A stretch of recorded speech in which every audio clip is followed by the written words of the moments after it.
are about to enter Tabs After Dark with Recliner Sports. 3, 2, 1, 0.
Habs After Dark with Recliner Sports.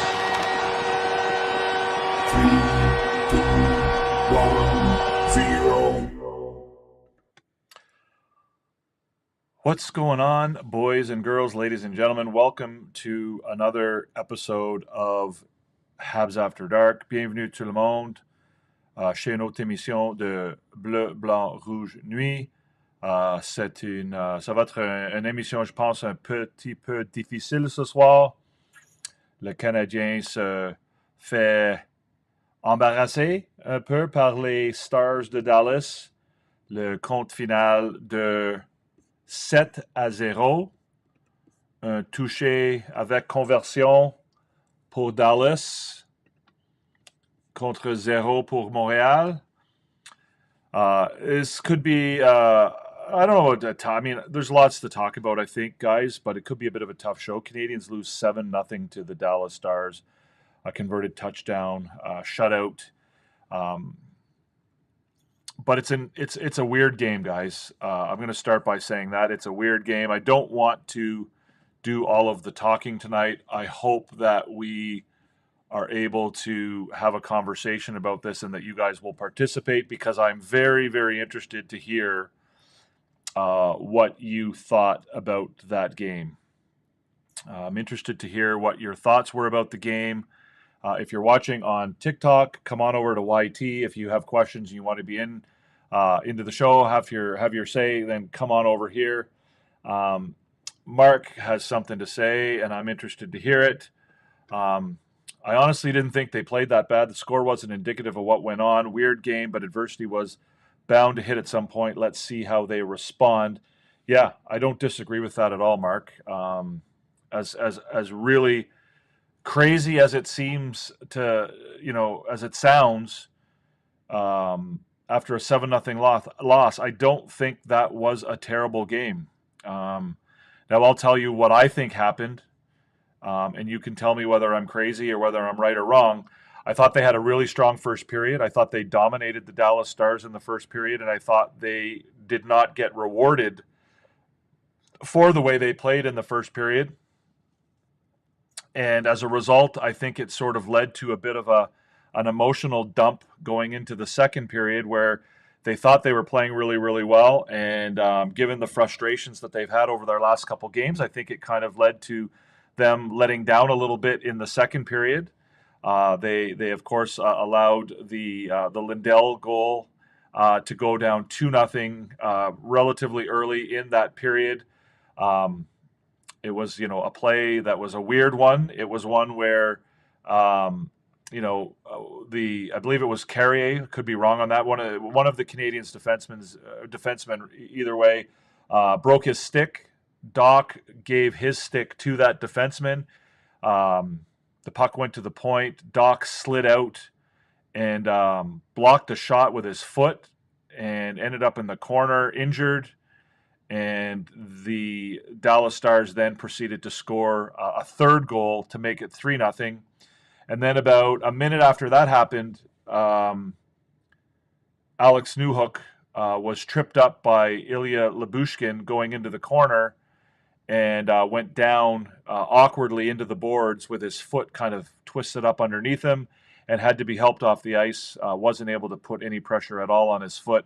And I think the combination of not getting rewarded for their efforts in the first period, being down 2-0, and then the injury to Newhook, all of that just sort of led to the Canadiens just not being able to respond emotionally to all of that diversity, and they just kind of fell apart a little bit at that point. That's my take on what happened. Again, a demonstration of the Canadiens' lack of experience, the fact that they're a young team, the fact that they still have a bit of an emotional or a fragile psyche, I guess, is what I would say. We saw that quite a bit last year, where they dealt poorly with adversity. And they came around. They learned lessons from it. And, tonight will hopefully be a learning lesson for all all of the Canadiens. But again, I agree with you completely, Mark. I don't know that there's anybody on the team that I would point to as having had a bad game tonight or looking terrible. I mean, Dobesh, obviously, the numbers are going to look terrible. But I don't think he let in any, extremely bad goals. There were no goals that you would say, oh my God, that's a terrible one. You could say that there were, some of them that, in a perfect world, he would have made a stop on. But again, there were none that were like complete stinkers. I don't know that that there are any that I would put in that category. So Larry says that was a sad game. Everyone to the office tonight. He's referring, of course, to Coach Frenchie's, way of judging players. I don't know that. I mean, again, I don't know that I would send everyone to the office tonight, Larry. MSL is going to earn his pay tonight. I agree. I mean, this is going to be, this could be a very good learning point or learning opportunity for the Canadiens. Again, I think that, a lot of this has to do with their psyche, their emotional approach to the game, their mental fortitude. Again, the youngest team in the NHL playing against a veteran team. I don't think they were able to deal with the diversity that was put in their way tonight. And to overcome it, I think they kind of shrunk in the face of that adversity tonight and were beaten by a team that, took advantage of every opportunity they were given, right? The Canadiens kind of struggled to capitalize when they got a chance, and, Dallas was the opposite. Every time they got a chance, they took advantage of it. Montreal didn't get a lot of bounces. Dallas did, and when Dallas did get their bounces, they took advantage of it, right away, and buried their chances. Two different teams completely neutralized the first line. Teams are doing their homework. Something needs to change. I don't agree with that. I don't think that the first line was completely neutralized tonight. I mean, the stats, expected goals for tonight for the Canadiens, Slavkovsky, 78%. Suzuki 73%, Caulfield 67%. So I don't know that I would say that the first line was neutralized tonight. They obviously carried the play when they were on the ice. There were good players out there tonight. I thought Slavkovsky had a fantastic game. Caulfield, I think got his opportunities to score tonight, but he wasn't able to bury them, which, he, for the first, 15 or so games of the season, he was doing that on a pretty regular basis. And tonight he didn't. I still think that Slavkovsky needs to work a little bit on getting his shot away a little bit quicker. I think he needs to work on his one-timer and his ability to release the puck, without dusting it off. But as far as his play along the boards, winning battles, using his size, getting, retrieving pucks for his teammates, winning battles behind the net, that kind of stuff. I thought he was spectacular tonight. That was one of his best games. Certainly that first period was almost as good as he's ever looked as a Montreal Canadien. So I don't know that I agree with you that the Canadiens' first line was neutralized tonight. I don't think that's not what I saw on the ice tonight. Maybe we can just look at shots. Box score, on ice, box score, all strength. Let's go to 5-on-5 or even strength. So 5-on-5, what do we have for shots here?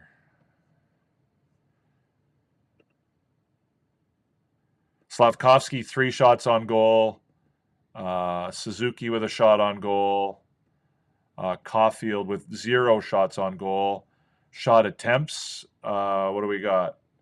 Slavkovsky with 6, Caulfield with 5, and Suzuki with just 1. So Caulfield took 5 attempted shots but wasn't able to get any on net.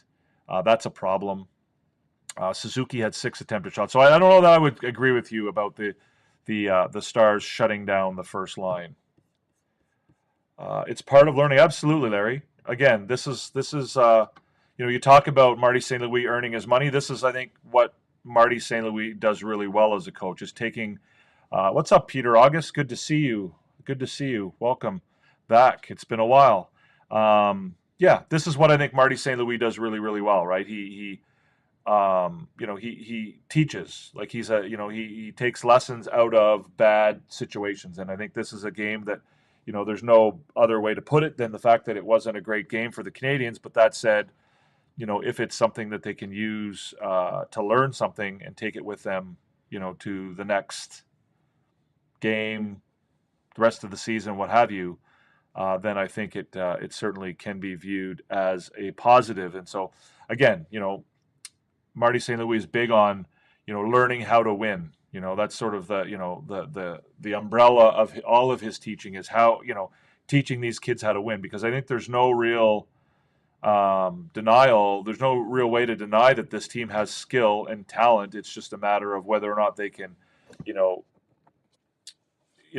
bring up the mental side of the game that to match the skill and talent they have. And that's going to be something that comes with more experience. Hockey is about streaks.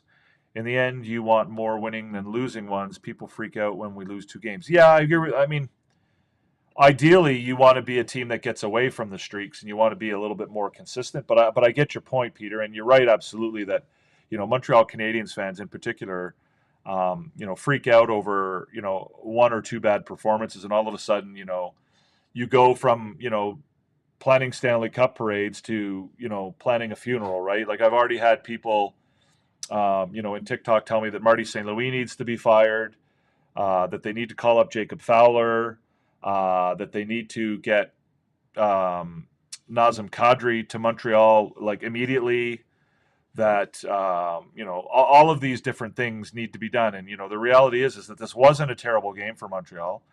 They probably played better tonight, to be honest with you, than they did in the previous game. It's 2 losses in a row. People are going to freak out over that. That's the Montreal fan base.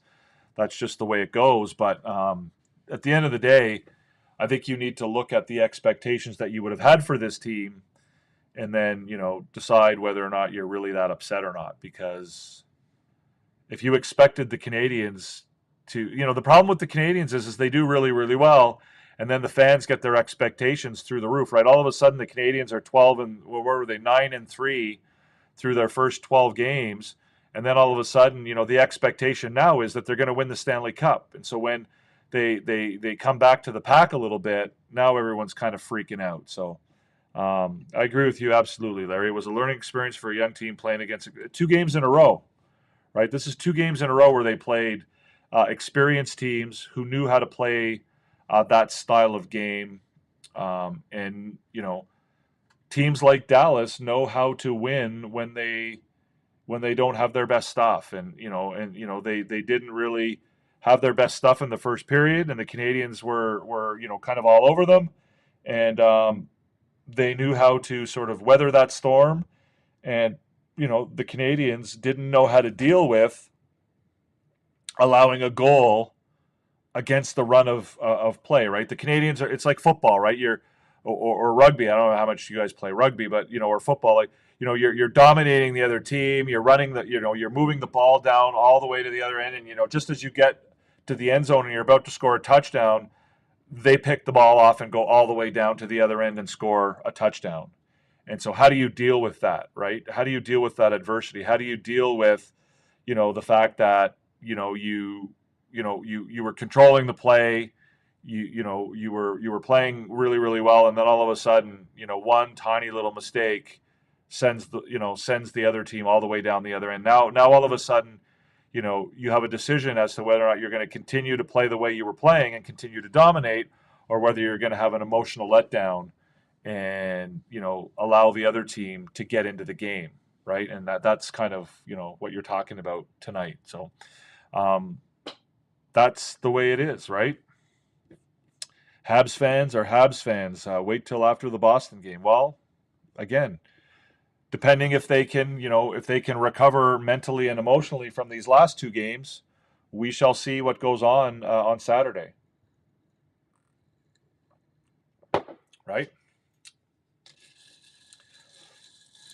Because Boston's not going to be a pushover. let's do the scoreboard, guys. So there's your scoreboard. As I said, 7-0, guys. There's not going to be a ton to talk about. I think I'm going to focus a little bit on the advanced stats just to underline the point that this was not the domination by Dallas that the score would indicate. Again, just going through the scoring, Johnston with the goal on the power play in the first period that we talked about. And I think the Canadiens outshot Dallas in the first period 14 to, what was it? Where is it here? Come on now. 14-5. Despite that, the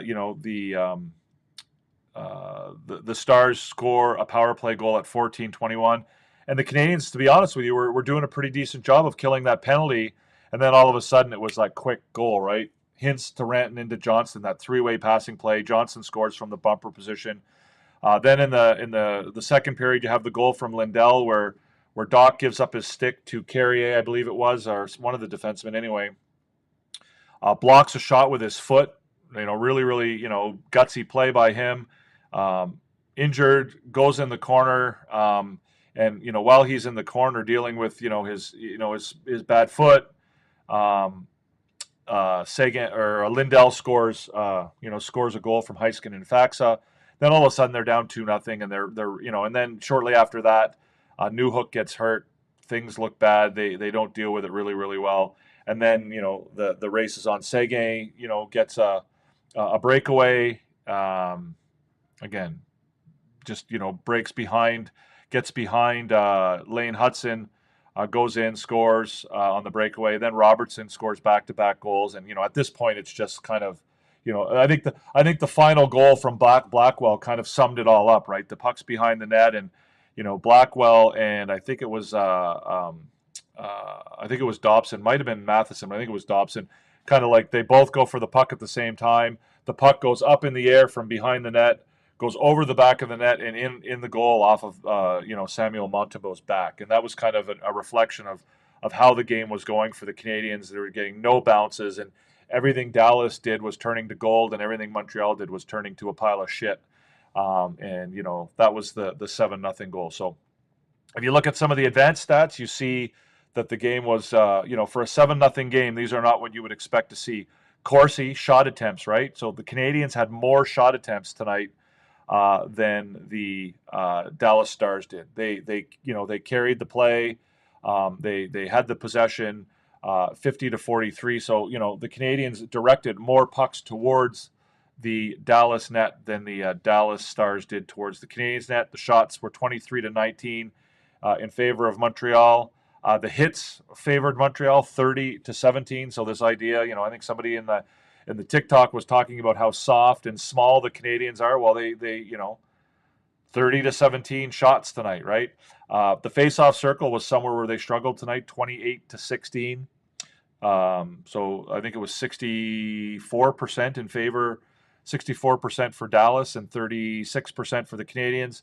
High danger chances. So the Canadiens had more high danger chances than the Dallas Stars tonight. The Canadiens had 6. Dallas had just 5, and the expected goals were even. So expected goals were 2.5 to 2.5, basically. So I don't know what to say about all that, right? I mean, I don't know what to make all of that. I mean, obviously, those numbers mean absolutely nothing, and the score is all that counts. But I think it's a pretty good indication that the Canadiens didn't play nearly as badly as the score would indicate. What's up, Run with Kings? How you doing, man? Good to see you back. Great comment, by the way, on the last video. I really loved that. It was a great assessment of the game against the Kings, your favorite team. So those advanced numbers, again, you can take them for what they're worth, and I know not everybody believes in them, but I do think they're a valuable tool in trying to assess a game. And what they tell me, one is that the goaltending was not great for Montreal tonight. It was certainly a lot better for Dallas. Casey DeSmith, obviously 2.51 expected goals, and didn't allow any. Whereas the Canadiens goaltenders had a 2.5 expected goals and allowed 7. So that tells me that the Canadiens goalies allowed some goals that they probably shouldn't have, and that Casey DeSmith certainly did his job, and then some for Dallas tonight. So yeah, so that's the scoreboard. You can take that for what it's worth. I don't know. I'd be interested to hear your comments. I mean, Mark has already told me what he thinks. Larry's let us know. But again, I think this was a game that the Canadiens, it kind of revealed or exposed the Canadiens, you know, delicate, fragile, whatever word you want to use, mental approach or psyche when it comes to their games. And they could have. There's 2 games in a row, right, where they were beaten by a team with more experience, who played a more savvy road game. Dallas came out, they got that goal, and they used it, and sort of shut the Canadiens down after that.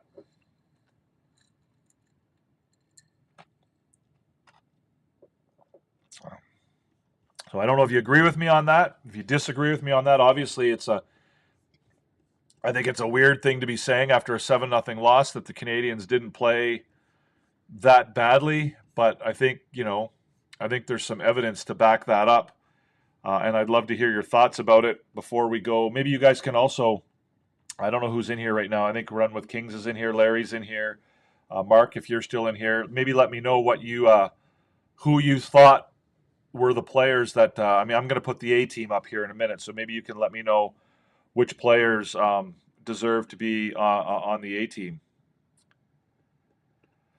Run with Kings. I feel like this is something that teams will go through multiple times a season. Yeah, a 7-0 loss is not something that's going to happen on a regular basis. But yeah, bad losses are going to happen. I think they happen more often when you're young and inexperienced than they do when you're a veteran team, especially when, you let the game get out of hand like that. I think a veteran team on a night like tonight probably, would have lost 3-0 and looked really, really, bad, as opposed to 7-0, right? They would minimize the damage of it all. They wouldn't allow the game to get completely out of control that way. But yeah, you're right. Not every team is going to play 82 good games. You're going to have bad games, and you're going to have really bad games. But as a young team, I think that, the Canadiens being sort of as mentally immature, again, I don't mean that as a pejorative. I don't mean that, as an insult to the team. What I mean by it is that they just don't have the experience sometimes to deal with the situations that are put in front of them. Right? And they still have to deal with that. They've got young players on that team that aren't used to dealing with certain situations that get, that they're going to face during the course of an NHL season. Right? Demidov is not used to that. Kapanen's not used to that. You could even, Slavkovsky, is not used to all of those things. Even Hudson, and there's a lot. We assume a lot of maturity in these guys and a lot of experience because of how talented they are. But at the end of the day, these are things that they've never had to face before. And so when they sometimes face situations that they're not, accustomed to, they don't. It's like the playoffs last year, right? The Canadiens didn't get beat by. Everyone seems to think that the Canadiens got beat in the playoffs by Washington because they weren't big enough or strong enough or tough enough. They weren't experienced enough. They didn't know what playoff hockey was like. They'd never played it before. None of those guys had, with a few exceptions, had played any significant amount of NHL playoff hockey. And so they were beaten by a team that had experience, right? Tom Wilson has played playoff hockey before. Alex Ovechkin has played playoff hockey before. These guys knew what they were doing, and the Canadiens were. It's like going to a party or a high school dance, and you don't know anybody there, right? You're not going to go in and be Rico Suave. You're going to be hanging out in the corner, minding your business, and feeling a little awkward and shy and whatever, right? So yeah. So let's it is what it is. I agree with you completely, Larry. It's a young team. Give them a chance to grow. Temper your expectations. If you expect this team to be a Stanley Cup contender this year, then I think you're kidding yourself. They're not. Ideally, the ultimate goal all along has always been that the team continues to improve, and that's what that's what you look for. You want them to continue to get better. You want them to continue to learn lessons. Tonight was a terrible result. But the only bad result will be if they didn't learn anything from this tonight. If they don't take some, and I mean, that's not been my experience with this team, right? This team typically does a pretty good job of learning its lessons, right? If it faces some kind, if the team deals with a bad situation, it's usually pretty good about taking a lesson from that bad situation and making sure that it doesn't happen over and over and over and over again.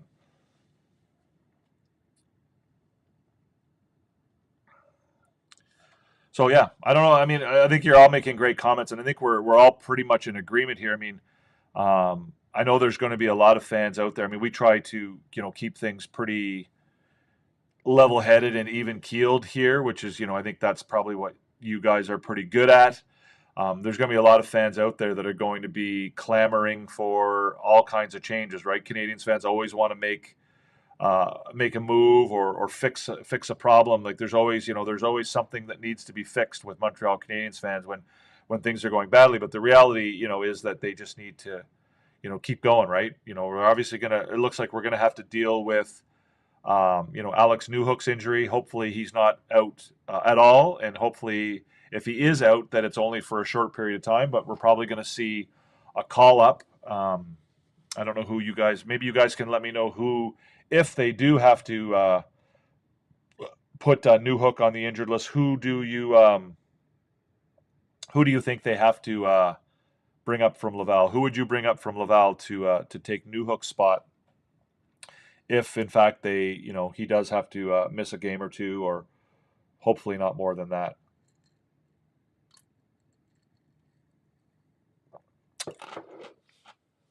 You don't know who to put on the A team?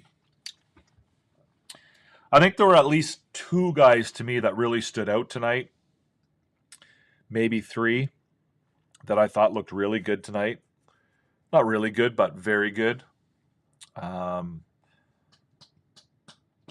One guy who's played a bunch of really good games in a row, in my opinion.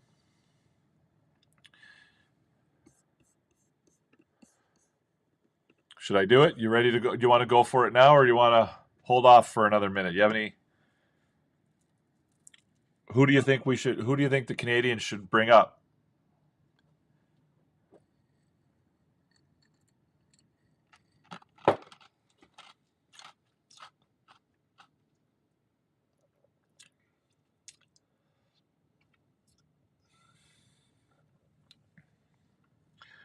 I think you're probably looking at either Owen Beck or Joshua Roy. I think that's obvious for me. I think it might be Joshua Roy, although, Newhook has taken on more defensive responsibilities this year. So, I would have said Roy for sure last year because, to me, Newhook would have been more, you'd be looking for somebody with a little bit of offense to replace him. But, Newhook is killing penalties now. Newhook is expected to play a little bit more of a defensive role. So maybe you bring up Beck, and then you move,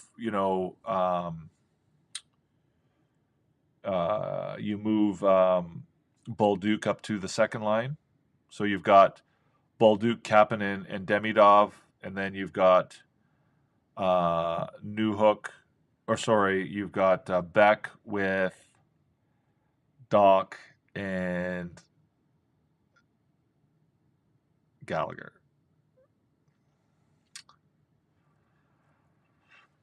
Well, they're not going to bring up Reinbacher, I don't think, Larry. Laval has been okay, not as good as last year run with Kings. They're not as dominant as they were last year. All right, let's do the A team, guys.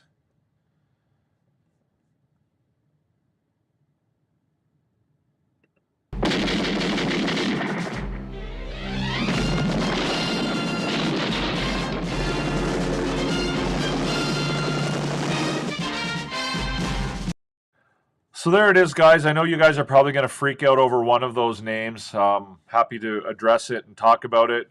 But Juraj Slafkovsky, Arbor Xhekaj, Ivan Demidov, and Joe Veleno are my 4 members of the A team tonight. Allow me to explain why. I thought Juraj Slafkovsky looked spectacular tonight. I thought it was one of his better games as a Canadian, believe it or not. Certainly in the first period, he was amazing. Again, I mentioned earlier, I do think he still needs to work on getting his shot off a little bit quicker. I think there were a couple of opportunities tonight for him to get some good scoring chances, but he doesn't release the puck quickly enough. He holds on to it a little bit too long for my liking, but I thought he was great along the boards, winning battles, using his size. Like, he was not dominated in any way. Anytime he went into a battle on the boards, he was clearly the more physically strong player. Was able to win battles, get the puck out to his teammates. I thought he looked really, really good. I thought he played a really, really good game, and I think he's had, despite his production numbers not being as high as some people would like them to be, I think he's looked really, really good so far this year. Arber Xhekaj. I think Arber Xhekaj looked fantastic tonight. In fact, I think if you look and you check out the numbers, again, I know not everybody loves advanced stats, but tonight, Arber Xhekaj led the Montreal Canadiens with an expected goals for percentage of 83%. That means that he was on the ice for, the expected goal, like 83% of the expected goals were in his favor than against his favor. So his team got a lot more opportunities to score while he was on the ice tonight than when he wasn't on the ice, which is made even crazier by the fact that the Canadiens lost 7-0. Right? Imagine being 83% expected goals percentage in a game where your team lost 7-0. Right? He was on the ice for 1.03 expected goals for and 0.21 expected goals against. Like, that's pretty crazy. So I thought he looked really, really good tonight. He's really simplified his game. He's not trying to do too much. He's not out hunting for big hits. I would have liked to have seen him get his hands on Lyubushkin a little bit better than he did. But it is what it is. But I thought he, again, for probably the 3rd or 4th game in a row, I thought that Arber Xhekaj looked really, really, really good. Ivan Demidov, again, maybe not a spectacular game, but I thought there were signs there tonight. I mean, I'm waiting for that game where Ivan Demidov just sort of just lets loose, right? Just gets the feel for it. Tonight he had 15 minutes of ice time. I'm just waiting for that game where he just he puts up a multiple point game where he just starts to feel it, right? Just really starts to feel himself, and puts up some numbers, and I think that's coming. I thought he looked good tonight, especially in the first period. That first shift especially, right? That first shift that he and Kapanen and Newhook were out there. They were flying around. They both looked all 3 of them looked really, really good. And I thought it was, a good performance for him overall. Maybe wouldn't have made the A team if it was a better game, but I thought he played all right tonight. I thought he played well tonight. Joe Veleno. I mean, people are going to say I'm crazy for picking Joe Veleno on the A team tonight, but I'm prepared to defend it. Ended up playing on the power play. I'm sure there was, groans from every corner of Montreal Canadiens fandom about that, but almost scored a goal, right? Almost scored a goal right away.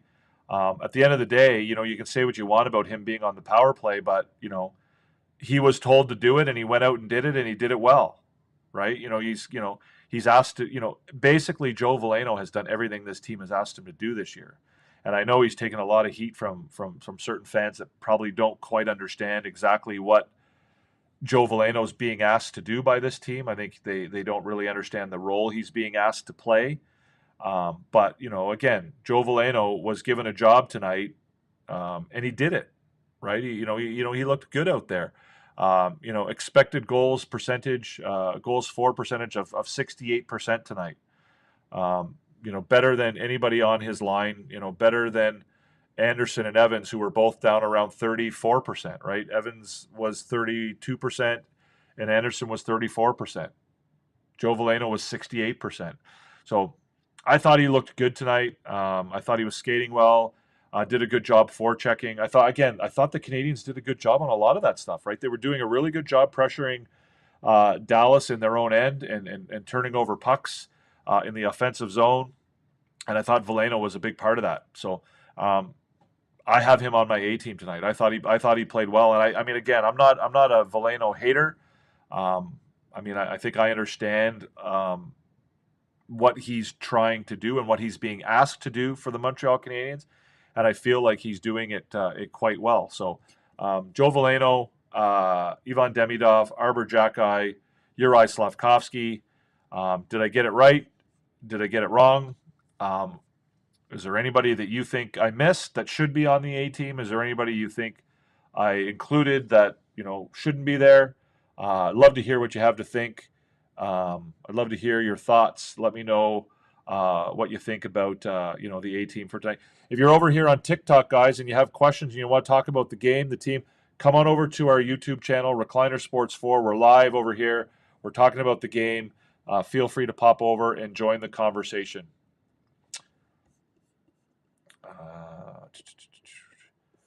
From just listening to the game being called, Demidov could be the questionable one, but I could be wrong. Yeah, I thought he played well tonight. What did he have? 42% expected goals, 4 percentage. He, had a couple of nice opportunities to score. He's one of those guys. He just, every once, he pulls something off. And I thought tonight, especially in the first period, he looked really good, and I thought he looked good in the third period. We got a couple of good scoring chances in the third period as well. But yeah, I mean, it's not. I'm not going to tell you that he has to be there. Like I said, I mean, if this were a better game, then you could probably put somebody else there. But I thought he played really, really well. Brad Marchand hit 1,000 points tonight. Okay, good for him. I still remember Brad Marchand playing junior hockey for the Halifax Mooseheads, so shows you how far back I go. Larry Lavallee agrees with me. You always agree with me, Larry. Larry doesn't like to argue with me, or doesn't like to argue. But no, I appreciate it, Larry. I appreciate you being here, and I appreciate the way you talk about the game. I think it's refreshing. Yeah, no, it's all good, Larry. Your opinions are always appreciated. Yeah, I thought that Slafkovsky and Xhekaj stood out to me tonight. Those were the two that I really thought stood out. Veleno. I liked what Veleno did tonight, but again, I wouldn't say he had like an overwhelming performance or anything. But yeah.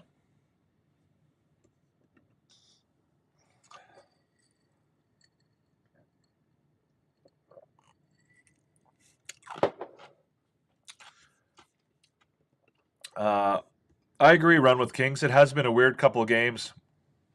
I think again, both games. I think you could really point at the youth, the lack of experience, the mental immaturity of the team. I think that's what I look at in both of these two games, and that's that's obviously going to be what the Canadian. That's what the Canadians are working on right now. Like, it's not about, like, they're not, when they're at practice or when they're having team meetings, like, they're not talking about, skills and talent. They're talking about systems, and they're talking about how to deal with different kinds of situations, right? Dealing with the game that's put in front of you. You hear Marty saying that we talk about that all the time. Right, and those are the things that they're dealing with, and that this is something they'll meet about, I'm sure, tomorrow, and they're going to have a great big long talk about, if I'm Marty St. Louis, the first question I'm asking these guys is, obviously, what happened last night, but also like why did we end up where we did? How did that happen last night? Right, like what were the events that led to us getting to the point where we lost 7-0 in a game where we really didn't play that badly. Where we probably held our systems quite well, and but we still lost. Like how did we get to that point? And I think you want the players to be able to self-assess and recognize why things fell apart and why things went sideways the way that they did, so that they hopefully will recognize it next time it comes along, and understand that they can't fall apart when things go badly, right? When they have again, this was something that they dealt with quite a bit last year, if you remember, right? They would let in a goal and they would hang their head and they would be depressed and they would have an emotional letdown. And then before you knew it, the other team would pump in 2 or 3 more goals, and all of a sudden, it's a 3-0 game and the team's done. Right? The game's over because, they allowed 1 goal to turn into 3 or 4 goals, and they couldn't come back from it.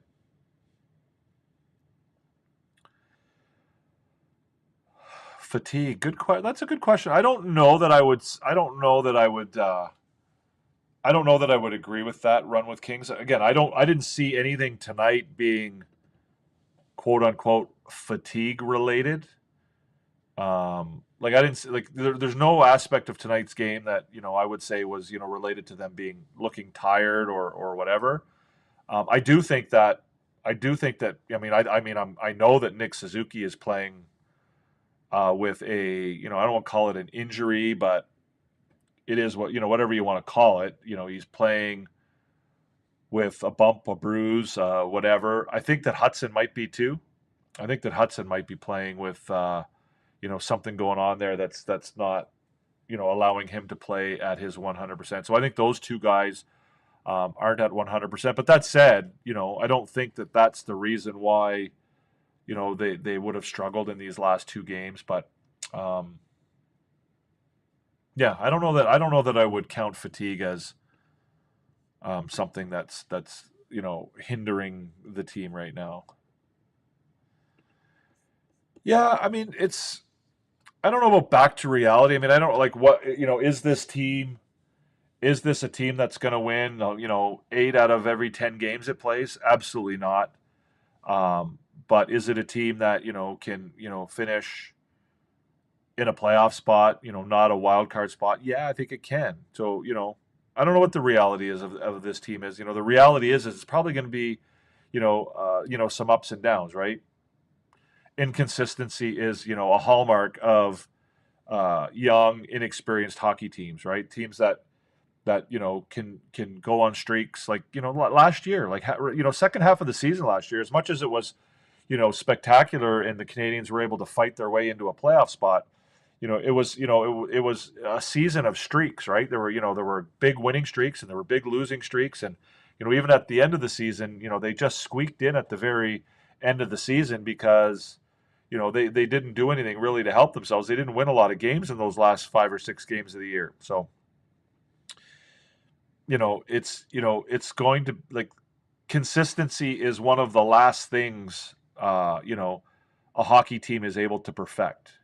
They perfect a lot of things before they get to the point where they're playing with a consistent performance, or it's not effort level. I don't want to call it an effort level, but a consistent ability to put their best foot forward, or their best performance on the ice.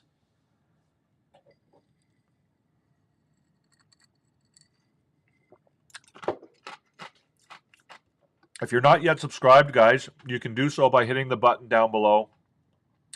If you want to be part of the Recliner Sports community, what we try to do here, we do a show after every Canadiens game, Habs After Dark, Bleu, Blanc, Rouge, Nuit, après chaque match des Canadiens.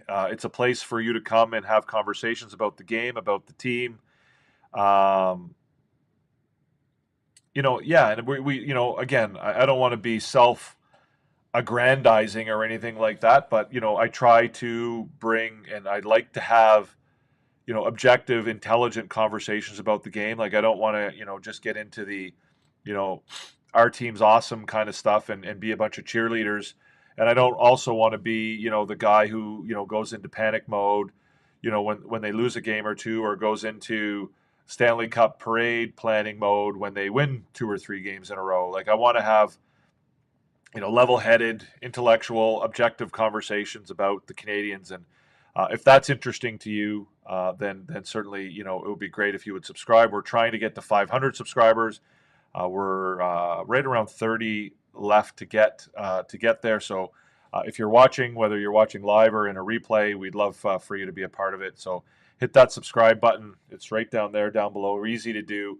And you can also hit the notification bell as well. And if you like what you're seeing, you're enjoying the content, give us a thumbs up.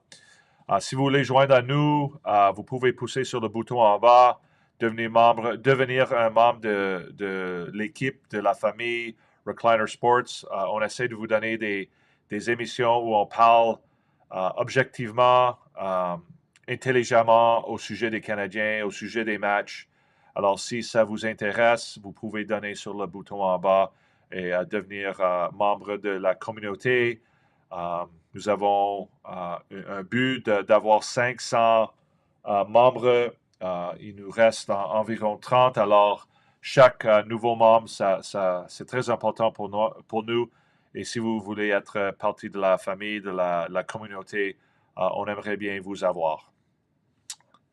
Run with Kings. With how young this team is, they're doing is pretty... Yeah.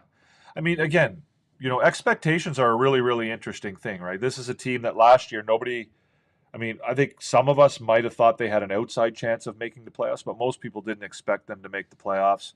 And they did, despite being, the youngest team in the NHL, maybe even the youngest team ever to make the playoffs in the NHL. I don't know if that's right or not. But yeah, they made it, and I thought they acquitted themselves relatively well in the first round against Washington. Obviously, could have gone better. But yeah, so now all of a sudden what happens is when you overachieve, then the expectations go higher. So this year, because of the overachievement of last year, now the expectation is that they have to do better than they did last year. And they're doing that right now. They're obviously their first half is significantly better than their second half was last year, and they're in a much better spot after 20 games or whatever it is they've played so far this year than they were at this same point last year. But because they got off to a good start, now the expectations are even higher. So when they lose, obviously losing 7-0 is going to freak a lot of people out, and that's, I guess, to be expected. But at the end of the day, you've got to understand what is a reasonable expectation for this team, and you've got to understand who they are and what they're all about, and try to understand what it is that makes them play the way they are. Like, why did they win so many games coming out of coming out of the chute early in the season? Like, what was it that made, and the reality is when you're young like that, you get really, really confident. All right, Larry, it's good to see you too, man. Have a great one. It's good to see you, and we'll hopefully see you next time. You get confident, right? Things go well, and you go out there, and every time you're on the ice, you got a little bit more pep in your step. You're willing to, you feel more confident making that pass, to so-and-so, and you feel a little, you're feeling it. And then, when things go badly, you're young, and, all of a sudden you're like, oh, you don't feel so comfortable making that pass, or you don't feel so confident in doing that, that play, or, that cross ice pass or that cross crease pass that, 2 weeks ago you would have made no problem because you just wouldn't have thought about it. You would have just done it. Now all of a sudden, your brain's playing games with you a little bit because the games, things haven't gone so well the last couple games. Now all of a sudden, you're overthinking things, and you're not just reacting and playing, your game with instinct. You're struggling a little bit. So, it's like I said, consistency is always, one of the last things for a young hockey team to develop. And, we're seeing that with the Canadiens right now. They're an inconsistent team, and, their confidence level is up and down. And, it's like I said with Demidov, right? I want to see that game where he, finds himself and starts, feeling it a little bit so that he can sort of get that confidence. Like we saw it from Lane Hudson last year, right? He kind of got a little bit of confidence and he just rode that for the better part of the season, almost the entire season. So, yeah. So I think that's going to be just about it for tonight, guys. Ça va tout pour ce soir. On n'a pas eu beaucoup d'opportunités de parler en français. On n'a pas eu des questions en français, mais on est certainement ici pour vous donner de commentaires, de l'analyse en français si vous voulez. Si vous êtes francophone et vous voulez parler au sujet des Canadiens, c'est une place pour vous autres. C'est une émission bilingue. On peut répondre aux questions en français et en anglais. Alors, la prochaine fois, si vous voulez joindre à la conversation, être partie de l'émission, vous êtes certainement bienvenus et vous êtes... on aimerait bien avoir vos questions et commentaires en français. We didn't get much chance to speak French tonight. I appreciate it, Run with Kings. I hope you enjoyed, and I always love having you here because you have good comments, level-headed, keeping it above board. I appreciate it. So, yeah, no, thanks for being here, and thanks for your comment on last night's show, or not last night's, Tuesday night show. So that's it for tonight, guys. Thank you so much for being here. Again, the Montreal Canadiens go down 7-0 to the Dallas Stars. The score sounds far worse than it actually was. I'll let you figure that out for yourself. But yeah, 7-0 pour les Stars contre les Canadiens. C'est un résultat beaucoup ou moins pire que ça aperçu. But yeah, the Canadiens, I thought, played better than that score, and I think they deserved a better result. Again, I don't think they deserved to win, and I don't think that we would argue that. But at the end of the day, I don't think it was as bad a performance as it would seem by the score. I would invite you to check it out a little bit deeper. But thank you for being here. I hope you enjoy the rest of your evening, and I certainly do appreciate you having been here. If you're not subscribed to the channel, please hit the button down below. YouTube says that only about 30% of the people who watch are subscribed. So let us help us get those last 30 subscribers to get us over the 500 mark, so that we can start doing some of those cool things that YouTube lets you do when you hit that landmark, and that would be awesome. So have a great night, guys. I appreciate all of you. Thanks so much for being here. We will see you in the next one, hopefully Saturday night. I think I'm going to be able to do a show on Saturday night. But yeah, we will see you definitely soon, and I hope you enjoyed the show. Probably didn't enjoy the game so much, but I hope you enjoyed the show, and we will see you next time. Peace out. To Hoffman, Monahan parked in front, docks a Caulfield, fires, scores! You are about to enter Habs After Dark with Recliner Sports.